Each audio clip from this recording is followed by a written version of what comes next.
नमस्कार दोस्तों, भाइयों एवं बहनों। इलेक्शन कमीशन ने, चुनाव आयोग ने चुनाव का ऐलान कर दिया है। चुनाव आयोग ने 16 तारीख को 3 बजे जम्मू कश्मीर और हरियाणा के चुनाव के लिए तारीखों का ऐलान कर दिया है। उन्होंने जम्मू कश्मीर और हरियाणा का चुनाव कराने का फैसला कर लिया है। हालांकि अभी मुंबई और झारखंड का चुनाव का कोई भी डेट घोषित नहीं किया गया है। आगे आपको वीडियो में बताएंगे कि क्या कारण की वजह से मुंबई का यानी कि महाराष्ट्र का चुनाव अभी घोषित नहीं हुआ है।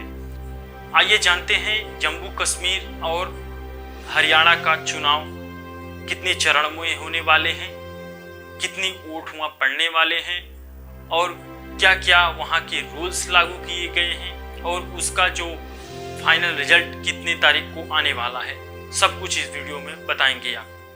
चलिए जानते हैं दोस्तों। जम्मू कश्मीर का चुनाव जो कि कुल 90 सीटों पर होने वाला है दोस्तों, ये चुनाव लगभग 10 साल बाद घोषित किया गया है। अभी तक वहां पर एलजी की सरकार चल रही थी और वहां पर अभी तक जो सरकार चल रही थी वो लगभग 6 सालों की घोषित की गई थी। लेकिन 20 नवंबर 2024 के पहले वहां पर चुनाव कराने का आदेश जारी किया गया था और इस रूप में वहां पर चुनाव घोषित हो गया है। वहां पर 90 सीटों पर चुनाव होने वाले हैं, जहां पर 46 सीटों पर बहुमत दिया जाता है। वहां पर कुल चुनाव 3 चरणों में पड़ेंगे दोस्तों, जो कि 18 सितंबर और 25 सितंबर और 1 अक्टूबर को पड़ेंगे। और हरियाणा की अगर बात करें दोस्तों, तो हरियाणा में 90 सीटों पर चुनाव, लगभग 46 सीटों में वहां भी बहुमत है, लेकिन वहां पर चुनाव एक फेज में ही किए जाएंगे। वहां पर एक ही चरण में चुनाव आयोग ने फैसला किया है कि वहां पर एक ही फेज में चुनाव डाले जाएंगे। जम्मू कश्मीर की बात अगर करें तो वहां पे लगभग 88 लाख के आसपास वोटर्स हैं। सुप्रीम कोर्ट ने 30 सितंबर 2024 के पहले जम्मू कश्मीर में चुनाव कराने की घोषणा किया है, आदेश दिया है। और वहीं पर अनुच्छेद 370 हटने के बाद पहली बार जम्मू कश्मीर में चुनाव घोषित किया जा रहा है। केंद्र सरकार के द्वारा 5 अगस्त 2019 के अनुच्छेद 370 हटाया गया था और उसके बाद से ये पहला चुनाव वहां पर घोषित किया जा रहा है, आयोजित किया जा रहा है, जो कि पूरे 10 साल बाद हो रहा है दोस्तों। और वहां पर सरकार तय होने के बाद वहां की जो कार्यकाल सीमा है वो 6 साल से हटा के 5 साल के लिए कर दिया जाएगा। वहीं पे हरियाणा की बात अगर करें तो वहां पर लगभग 65 लाख से अधिक वोटर्स वोट दिए जाते हैं, लेकिन वहां पर दोस्तों 1 फेज में ही चुनाव कराए जाने का निर्णय चुनाव आयोग ने ले लिया है। और वहां पर भी लगभग 90 सीटों पर चुनाव होने वाले हैं और वहां पर 47 सीटों पर बहुमत मिलने वाला है। हरियाणा का कार्यकाल 3 नवंबर को समाप्त हो रहा है, वहीं महाराष्ट्र का 26 नवंबर को समाप्त हो रहा है और झारखंड का 5 जनवरी को समाप्त हो रहा है दोस्तों। और यहाँ तक अभी अनुमान है कि जम्मू कश्मीर और हरियाणा में ही चुनाव कराए जा रहे हैं। अभी तक मुंबई यानी कि महाराष्ट्र और झारखंड का कोई भी आदेश जारी नहीं किया गया है। यहाँ तक कि लोगों में खूब चर्चा हो रही है कि मुंबई के चुनाव जो होते हैं वो हरियाणा के लगभग साथ में ही किए जाते हैं, लेकिन इस बार जो चुनाव है वो हरियाणा का हो रहा है, लेकिन मुंबई का भी नहीं हो रहा है। महाराष्ट्र के लोगों में कुछ तो हलचल हो रही है, क्योंकि वहाँ के कुछ मीडिया कर्मी पत्रकार का कहना है कि महाराष्ट्र में कुछ तो होने वाला है, क्योंकि अभी महाराष्ट्र में वहाँ की सरकार की कुछ कामों को अभी पूरा नहीं किया गया है।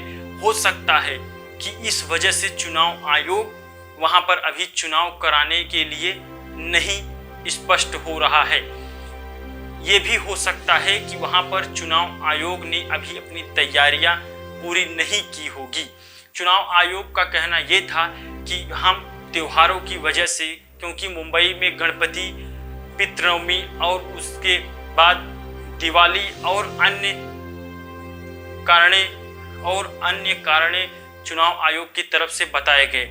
उसमें से एक बारिश का भी कारण बताया गया, जिसके कारण वहां पर चुनाव आयोग ने बताया कि चुनाव की तैयारियां अभी पूरी नहीं हो सकी है, जिस कारण से महाराष्ट्र में अभी चुनाव नहीं हो सकते।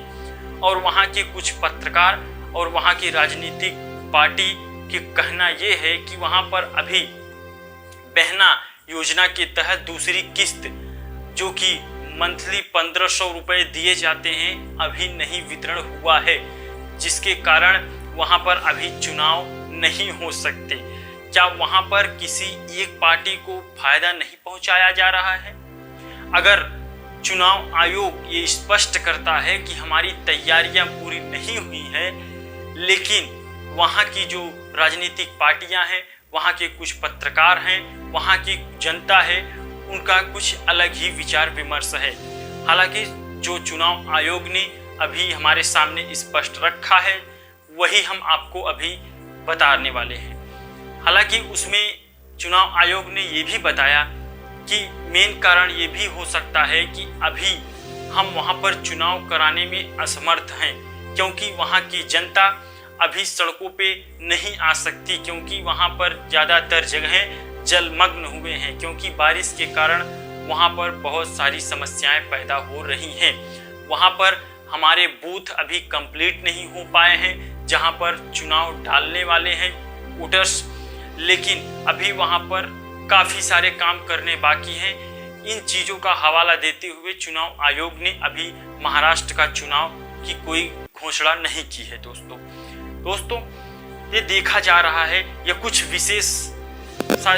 कुछ विशेष लोगों के अनुमान ये लगाए जा रहे हैं कि हो सकता है कि यहाँ पर कुछ चुनाव आयोग की साजिशें हो सकती हैं, क्योंकि अगर चुनाव आयोग विधानसभा का 2 सीटों का चुनाव करा रहा है, जबकि 4 राज्यों में चुनाव कराने थे, अगर चुनाव आयोग 4 राज्यों में एक साथ चुनाव नहीं कर सकता है, तो प्रधानमंत्री नरेंद्र मोदी के द्वारा वन चुनाव, मतलब एक देश एक चुनाव की जो मुहिम चलाई जा रही है, वो कैसे अपने अंजाम तक पहुंचाई जाएगी। हालांकि इस बार भी प्रधानमंत्री ने लाल किले से इसकी गुहार लगाई, और इस बार भी लाल किले से इसकी आवाज उठाई कि हमारे देश में वन नेशन और वन इलेक्शन होना चाहिए। लेकिन चुनाव आयोग की तैयारियां ये हमें बताती है कि वो कितने लचीले हो चुके हैं, क्योंकि हमारे देश के प्रधानमंत्री क्या सोच रहे हैं और हमारा चुनाव आयोग क्या कर रहा है। जहां पर वो अभी 4 राज्यों में चुनाव नहीं करा पा रहा है, वहीं पे अगर वन नेशन और वन चुनाव का नतीजा आ जाता है, तो चुनाव आयोग कैसे उसको हैंडल करेगा। तो देखते हैं आगे क्या होता है दोस्तों, लेकिन अभी तक इजाजत